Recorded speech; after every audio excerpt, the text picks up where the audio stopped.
오늘 주일 일부 예배에 오신 여러분들을 축복하고 환영합니다.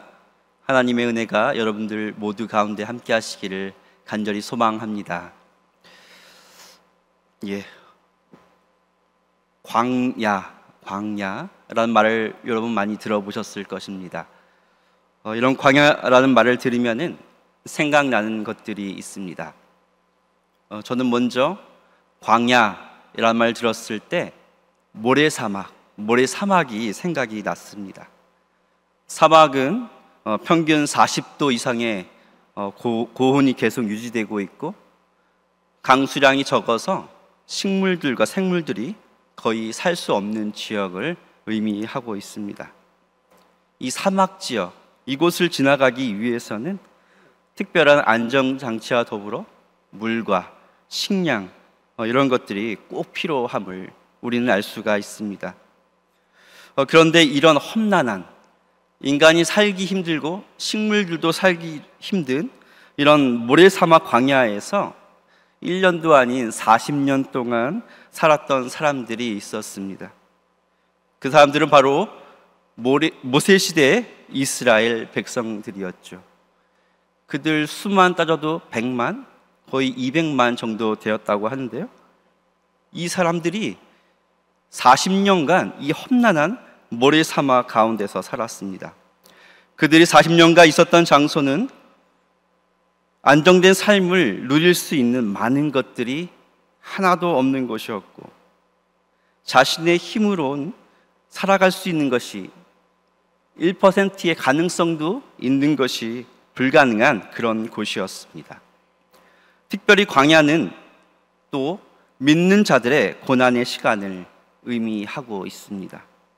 하나님을 잘 믿고 따랐음에도 겪게 되는 실패와 절망과 낙심과 어두움으로 인해서 많은 하나님을 믿는 신자들은 광야를 긍정적이기보다는 부정적인 그런 시각으로 바라보고 있습니다. 오늘은 이런 광야에서 만난 하나님이라는 제목으로 하나님의 말씀을 증거하도록 하겠습니다. 우리는 인생을 살다 보면 광야를 경험할 때가 있죠. 또 믿지 않은 많은 사람들도 광야를 경험했습니다. 그뿐만 아니라 오늘 성경의 주인공인 야곱이라는 인물이 나오는데요, 이 야곱도 광야를 경험했음을 우리는 알 수가 있습니다. 오늘 말씀 창세기 28장 10절에서 11절까지 말씀을요, 우리가 한 목소리로 읽도록 하겠습니다. 10절에서 11절 말씀 읽습니다. 야곱이 브엘세바에서 떠나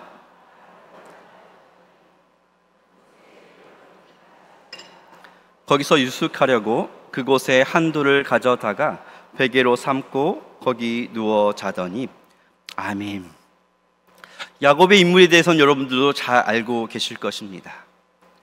야곱은 과거에 부유하신 부모님의 사랑을 많이 받았던 아들이었고 도련님이었죠. 특별히 야곱의 어머니 리브가는요, 형보다 야곱을 더 사랑했습니다. 그래서 그런지 야곱은 조금 이기적이고 또 야비하고 꼼수를 부리는 그런 성격이었습니다. 그는 형으로부터 장자의 축복을 가로채고 그것에 대한 어떤 미안함과 죄책감의 마음을 가지지 못했습니다. 그 결과 말도 안 되고 있을 수 없는 일로 화가 나 있을 형에서는 야곱에게 악한 마음이 들 수밖에 없었겠죠. 그래서 야곱은 형 에서를 피해서 집을 떠나서 또 외삼촌 라반이 살고 있는 하란이라는 지역으로 급하게 도망을 가야 했습니다. 그가 살았던 브엘세바에서 하란까지의 거리를 직선거리로 재어 보았더니 약 800km가 되었습니다. 80km도 아니고 800km면 얼마나 먼 거리겠습니까? 20일 이상을 빨리 걸어야 도달할 수 있는 거리였는데요, 그가 걸어야 했을 길은요, 척박하고 험난한 길이었을 뿐만 아니라 많은 광야, 사막을 지나야 했던 곳이었습니다. 그 길을 지나가면서 그에게는 부모와 가족도 없었죠. 한 번도 경험해서 없던 이런 광야, 그에게는 어떻게 느껴졌겠습니까? 아마 그 광야 자체가 공포로 느껴졌을 거라 생각이 됩니다. 여기에 오늘 11절 말씀에는 이렇게 기록되어져 있습니다. 이런 상황에 해가 졌습니다. 낮이 아니라 해가 졌다고 말씀하시죠. 사막에서 해가 지게 되면은 어둠이 밀려오고요, 야행성 들짐승들이 사냥을 시작하게 됩니다. 또 도적들은 강탈을 자행하고자 여러 가지 일을 계획하게 되죠. 추워진 밤에 몸도 약해지고 마음도 두려움에 사로잡히면 무엇이 생각이 나겠습니까? 죽음밖에 생각이 나지 않겠습니까? 여기에 야곱은요, 이런 모든 마음을 가지고 지친 모습으로 그저 한 지역에서, 사막의 한 지역, 광야의 한 지역에서 돌베개에 누워서 잠을 자게 되었습니다. 그가 누운 곳은요, 바람을 막아주고 포근한 이불이 있는 집이 아닌 광야의 한 복판이었습니다. 그에게는 의지할 것이 없었고 그의 능력으로는 할 수 있는 것이 그 어떤 것도 존재하지 않았습니다. 이제 야곱은 총애받는 아버지의 아들에서 아무것도 가지지 않는 불쌍한 나그네일 뿐이었습니다. 그동안 가졌던 물질과 재능, 경험, 여러 가지 장래의 희망들, 인정받은 들을 잃어버리고 고아와 같이 두렵고 절망적이고 죄책감이 밀려오는 아주 작은 사람일 뿐이었습니다. 이 말씀을 들으시면서 혹시 여러분들도 이런 광야를 경험해 보신 적이 있으십니까? 갑작스럽게 닥친 고난은 미리 대처한다고 해서 해결되지가 않습니다. 건강의 문제로, 또 관계의 문제로, 경제적인 문제로 눈물로 이불을 밤새도록 적신 적이 혹시 있으실 것입니다. 지금은 아니어도 앞으로 예수 잘 믿는 우리 집에 이런 일들이 일어날 수도 있습니다. 광야를 만나면 근심과 걱정이 쌓이고 두려움과 우울함이 커져서 살 소망이 끊어지게 됩니다. 누가 이 광야에서 절망과 사망과 어두움이 아닌 기쁨과 평안과 희망을 찾게 해줄 수 있겠습니까? 그런데 하나님께서는요, 야곱에게 광야에서 두 가지 모습으로 만나 주시고 새로운 소망을 야곱에게 허락하여 주셨습니다. 먼저 야곱이 광야에서, 이 어둡고 정말 살고 싶지 않은 이 광야에서 만난 하나님은 찾아오시는 하나님이셨습니다. 창세기 28장 12절 말씀이 아주 중요한데요, 우리가 12절 말씀을 함께 읽도록 하겠습니다. 함께 읽습니다. 시작. 꿈에서 본즉 그 꼭대기에 또 본즉 하나님의 사자들이 그 위에서 오르락 내리락 하고. 아멘. 야곱이 밤이 되어 광야의 한복판에서 돌베개를 하고 자고 있을 때 찾아온 것은 들짐승도 아니었습니다. 죽음의 그림자가 아니었죠. 그때 찾아오신 것은 바로 하나님이셨습니다.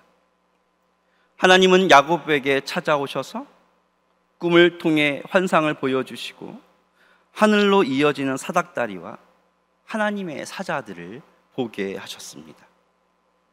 사닥다리는 죄 많은 세상과 거룩하시고 생명 되신 하나님의 나라를 연결하고 있었죠.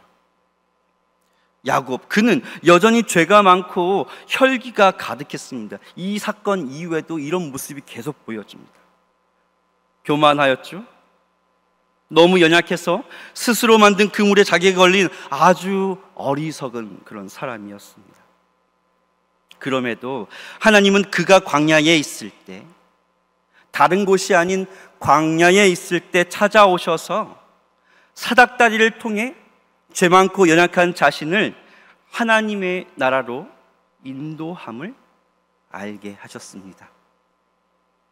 로마서 5장 8절 말씀, 여러분 너무도 잘 아시는 말씀이죠. 우리가 아직 죄인 되었을 때 그리스도께서 우리를 위하여 죽으심으로 하나님께서 우리에 대한 자기의 사랑을 확증하셨느니라. 예수님은 우리가 죄인되고 연약하고 죽음의 심판을 받아야 했을 그때, 바로 그때 찾아오셔서 십자가에 죽으시고 사랑을 확증하셨습니다. 곧 야곱이 본 그 사닥다리는요, 예수님의 구원을 예표하는 표식이 될 수 있었습니다. 그전에도 하나님은 야곱을 수없이 찾아오시고 마음의 문을 두드리셨습니다. 하지만 마음이 너무 완고하고 자기 생각이 많았던 야곱, 그는 하나님을 만날 수 없었습니다. 그런데 광야에 도착하니 그는 완고한 마음을 가질 수가 없었어요. 그곳에서는 모든 것들이 사라지고 모든 가능성, 뭔가 내 힘으로 할 수 있다는 그 가능성이 불가능으로 바뀌게 된 곳이었습니다. 그동안 자신이 붙잡고 있었던 모든 것들이 사라지고 나니 그때야 비로소 하나님의 음성과 하나님께서 보여주신 환상을 볼 수 있게 되었습니다. 이런 경험은 야곱뿐만 아니라 하나님의 사람이었던 모세도 경험했습니다. 모세도 광야에서 찾아오시는 하나님을 만났습니다. 과거의 모세는 부족할 것이 없는 이집트의 왕궁에서의 왕자의 삶을 살았습니다. 하지만 한순간에 살인자가 되었고 미디안 광야로 도망하여 광야에서 양을 치는 목동으로 살아야 했습니다. 그 기간이 짧은 기간이 아닌 40년 동안이었죠. 40년간 왕자가 아닌 광야에서 사는 유목민이 되었을 모세를 한번 생각해 보시기 바랍니다. 그에게는 더 이상 왕자의 모습이 보여지지 않습니다. 왕자의 화려하고 값비싼 옷들과 왕궁의 신하들과 수천 가지 음식들, 또 많은 권력들, 그런 것들이 더 이상 보여지지 않습니다. 이런 것들이 다 빠져나가고 자신의 능력으로는 할 수 없다고 느껴졌을 때 하나님은 바로 그때에 그를 찾아오셔서 새로운 소명을 허락하여 주셨습니다. 사랑하는 성도 여러분, 여러분들도 저도 마찬가지입니다. 인생의 갑작스러운 광야 경험은 우리의 삶을 근심과 걱정을 넘어 절망과 두려움과 때로는 사망으로까지 이끌어 줄 수 있습니다. 하지만 하나님은 결코 여러분을 버리지 아니하시고 광야를 통해 모든 장애물들을 허무시고 찾아오셔서 만나주심을 믿습니다. 그곳에서 찾아오시는 하나님을 만나면 새로운 소명과 새로운 소망이 우리에게 샘솟게 됩니다. 광야가 힘들고 버거울지라도 반드시 찾아오셔서 굳세게 하시고 소생케 하실 하나님을 믿으시며 나아가는 여러분 되시기를 간절히 소망합니다. 야곱과 모세의 하나님이 여러분을 의와 진리와 생명의 길로 인도해 주시리라 믿습니다. 마지막으로 야곱이 광야에서 만난 하나님은 함께 하시는 하나님이셨습니다. 오늘 말씀 창세기 28장 15절에서 16절까지 말씀을 함께 읽도록 하겠습니다. 함께 읽습니다. 내가 너와 함께 있어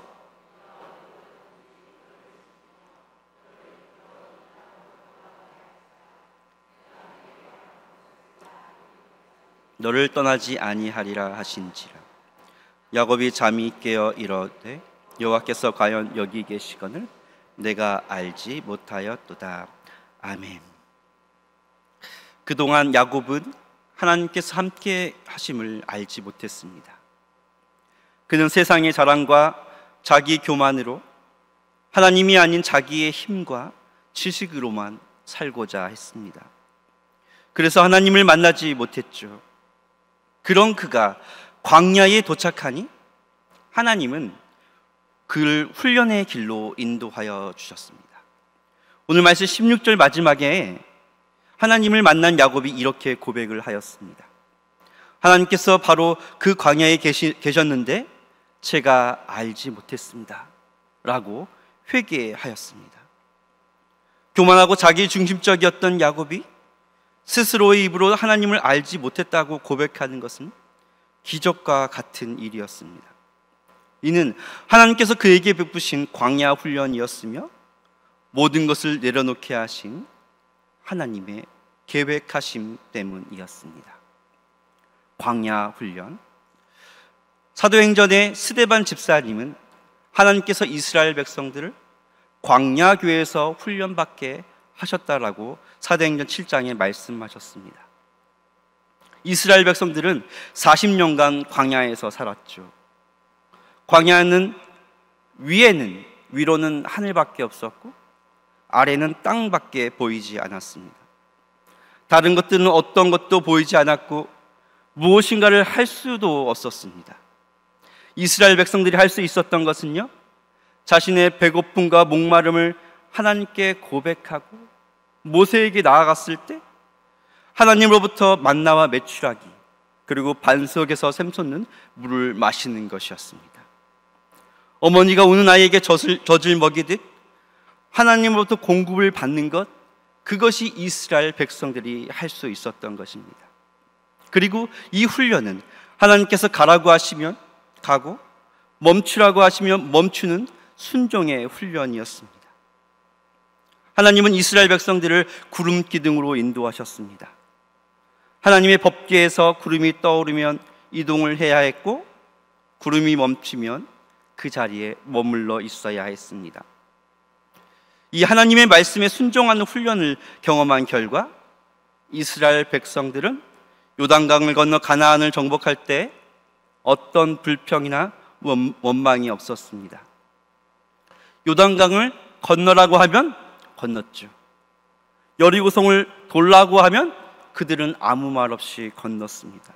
이런 순종의 훈련을 통해서 그들은 하나님께서 함께 하심을 알게 되었고 오직 하나님만 의지할 때 살 수 있음을 깨달을 수 있었습니다. 이스라엘 백성들에게 광야의 훈련이 없었다면, 야곱에게 광야의 경험이 없었다면 항상 함께 하신 하나님의 음성이 들려지지 않았을 것입니다. 그가 광야에서 자신을 회개하고 많은 것들을 내려놓았을 때 하나님은 영원히 함께 하시고 여기에도 계시며 결코 떠나지 않겠다는 말씀이 들려지게 하여 주셨습니다. 광야는 훈련학교의 시간이었을 뿐만 아니라 임마누엘 하나님을 만날 수 있는 통로의 문과 같았습니다. 제가 너무도 좋아하는 김동호 목사님이라는 분이 계십니다. 이 목사님이 말씀을 증거하시면서 광야에 대해서 말씀하신 적이 있습니다. 그때 말씀 구절을 인용하시면서 잠언 17장 3절 말씀을 언급해 주셨습니다. 도가니는 은을, 풀무는 금을 연단하거니와 여호와는 마음을 연단하시느냐라고 말씀하여 주셨죠. 하나님은 은과 금을 뜨거운 도가니와 풀무에서 연단하시듯 사랑하는 자녀들의 삶과 마음을 광야를 통해 훈련시킨다라고 말씀하셨습니다. 그렇습니다. 우리는 광야를 통과해야만 비로소 모든 죄의 불순물들이 제거되고 하나님께서 사용하시는 귀한 순종의 제자로 살아갈 수 있습니다. 저도 마찬가지였습니다. 지금까지 하나님의 귀한 사역을 감당하면서 좋은 일들만, 기쁜 일들만 있었던 것이 아니고 광야와 같이 어려운 일들도 많이 있었습니다. 제가 하나님의 사역을 감당하다가 여러 가지 근심과 걱정들도 매우 힘들었을 때가 있었습니다. 그때는 모든 사람이 다 싫었습니다. 그리고 교회의 사역이 너무 무겁다 생각이 되었습니다. 그때 다른 목사님의 말씀도 잘 들려지지 않았고 기도의 질도 끊기어서 그 마음에는 항상 부정적인 생각만 가득하게 되었습니다. 그때 하나님께서 고민하고 있고 어두운 가운데 있는 저에게 찾아오시더니 제가 교육 전도사 시절에 수련회 전에 항상 갔던 한 장소를 기억나게 하여 주셨습니다. 그곳은 바로 서울 강북구에 있는 영락기도원이라는 곳이었습니다. 영락기도원은 북한산 기슭에 있는 기도원으로서 성전과 또 산에서 또 기도를 할 수 있는 그런 곳이었습니다. 생각이 나자마자 갈까 말까의 망설임도 없이 이번 주 월요일에는 가야겠다 마음 먹고 지하철을 타고 정거장에 내려서 마을버스를 타고 기도원 근처에 내리게 되었습니다. 기도원까지 가는데 왜 이렇게 많이 걸리는지 모르겠습니다. 바로 정거장에 내리면 바로 기도원이 있으면 좋은데 그렇지 않았습니다. 그곳에서 바로 또 20분을 걸어가야 기도원 입구가 나왔습니다. 기도원 입구에 도착했습니다. 이미 땀이 가득 찼는데요. 기도원 입구에 도착해서 또 기도하는 처소로 또 가려고 하니까 또 시간이 걸렸습니다. 한참을 올라가니까 남자 산기도 처소라는 그런 편말이 있었습니다. 한쪽은 여성분들이 기도하는 곳, 한쪽은 남성분들이 기도하는 그런 곳이었습니다. 그래서 저는 남성이었기 때문에 남자 기도 처소로 산을 타고 올라가게 되었습니다. 낙엽을 밟고 땀을 뻘뻘 흘리며 거의 꼭대기까지 올라갔더니 큰 바위가 있었습니다. 근데 그 바위 위에 편말이 있었는데 그 편말의 이름이 느보산이었습니다. 느보산. 그곳에서 앉아서 기도할 수 있는 그런 자리가 있었죠. 그곳에 앉았습니다. 조용히 눈을 감고 그냥 기도했습니다. 세상의 소리는 들리지 않은 가운데 정말로 진실하고 솔직하게 제 속마음을 하나님께 말씀드렸습니다. 얼마나 힘들었고 외로웠는지, 얼마나 괴로웠는지, 얼마나 슬펐는지 그 모든 상황을 아내한테도 얘기할 수 없었는데 하나님께 말씀을 드렸습니다. 그리고 더 이상 사역하기 힘듭니다 라고 이렇게 하나님께 말씀드렸습니다. 때로는 눈물을 흘리게 하시더니 때로는 그동안 연약했던 저의 모습을 알게 하시고 회개하는 마음도 주셨어요. 그래서 솔직히 하나님 죄송합니다 이렇게 회개하며 나아갔습니다. 그랬을 때 하나님께서 항상 생각나게 하셨던 말씀이 있었어요. 이사야 41장 10절 말씀, 두려워하지 말라 내가 너와 함께 함이라 놀라지 말라 나는 내 하나님이 됨이라 내가 너를 굳세게 하리라 참으로 너를 도와주리라 참으로 나의 의로운 오른손으로 너를 붙들리라라는 말씀이셨습니다. 하나님께서 항상 함께 하신다는 말씀에 저는 다시 일어설 수 있었고요. 사역을 지속하여서 바로 이 자리 온양제일교회로까지 인도하심을 받을 수 있었습니다. 사랑하는 성도 여러분, 저에게 광야 훈련이 없었다면, 이스라엘 백성들에게 40년의 광야가 없었다면, 야곱에게 광야의 돌베개가 없었다면 함께 하시는 하나님을 만날 수 없었을 것입니다. 하나님은 광야를 통해 모든 불순물들이 제거되게 하시고 구름 기둥의 훈련으로 순종하게 하심으로 함께 하시는 하나님의 은혜를 경험하게 하여 주십니다. 이제 하나님께서는요, 이곳에서 예배드리는 여러분 모두를 광야 훈련 학교로 초청하기를 원하십니다. 새로운 낯선 환경을 경험하게 될 때도 있죠. 사방으로 길이 막혀서 더 이상 아무것도 할 수 없다라고 여겨질 때도 있죠. 주변에 그렇게 친하던 사람들, 가족들도 모두 떠났다고 생각할지라도 이 하나님이 주시는 광야 훈련을 두려워하지 마시기 바랍니다. 그 훈련 끝에는 환난은 인내를, 인내는 연단을, 연단은 소망을 이루게 하시는 하나님을 만나게 하실 것이고, 항상 함께 하시는 하나님과의 친밀함으로 새로운 기쁨과 은혜로 여러분의 인생을 복됨으로 가득 채워 주시리라 믿습니다. 이제 광야를 만나면 두려워하지 않을 수 있습니다. 왜냐하면 광야 속에서 하나님은 찾아오셔서 마음을 내려놓게 하시고 훈련을 통해 함께 하신 하나님과 더불어 새로운 사명을 감당하게 하시기 때문입니다.